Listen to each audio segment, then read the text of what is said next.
നമസ്തേ, എല്ലാവർക്കും സുഖം തന്നെയല്ലേ? സുപ്രഭാതം, നമോ നമഃ. അപ്പോൾ നമ്മളെ സുഭാഷിതങ്ങൾ ഞാൻ ഒരിക്കൽ പാടാം. ഓരോ വരി പാടുമ്പോഴും ഞാൻ അതിൻ്റെ കൂടെ ഏറ്റുപാടും.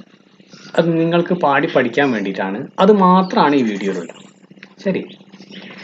പരോപകാരായ ഫലന്തി വൃക്ഷാഃ, പരോപകാരായ ഫലന്തി വൃക്ഷാഃ, പരോപകാരായ വഹന്തി നദ്യഃ, പരോപകാരായ വഹന്തി നദ്യഃ, പരോപകാരായ ദുഹന്തി ഗാവഃ, പരോപകാരായ ദുഹന്തി ഗാവഃ, പരോപകാരായ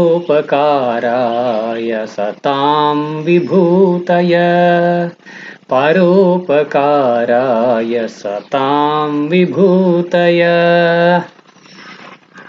വൃശ്ചികസ്യ വിഷം പുച്ഛേ, വൃശ്ചികസ്യ വിഷം പുച്ഛേ, മക്ഷികായാശ്ച മസ്തകേ, മക്ഷികായാശ്ച മസ്തകേ,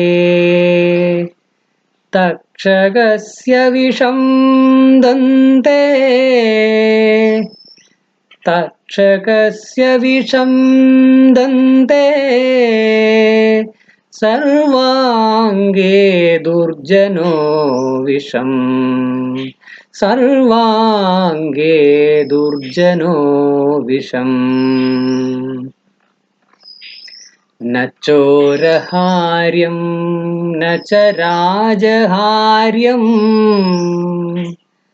ന ചോരഹാര്യം ന ച രാജഹാര്യം,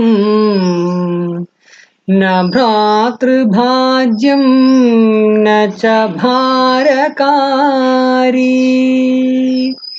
ന ഭ്രാതൃഭാജ്യം ന ച ഭാരകാരി.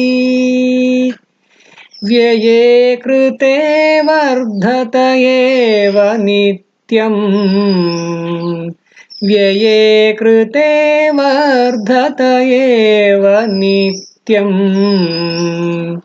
വിദ്യാധനം സർവധനാത് പ്രധാനം, വിദ്യാധനം സർവധനാത് പ്രധാനം. സത്യം ബ്രൂയാത് പ്രിയം ബ്രൂയാത്, സത്യം ബ്രൂയാത് പ്രിയം ബ്രൂയാത്, ന ബ്രൂയാത് സത്യമപ്രിയം, ന ബ്രൂയാത് സത്യമപ്രിയം.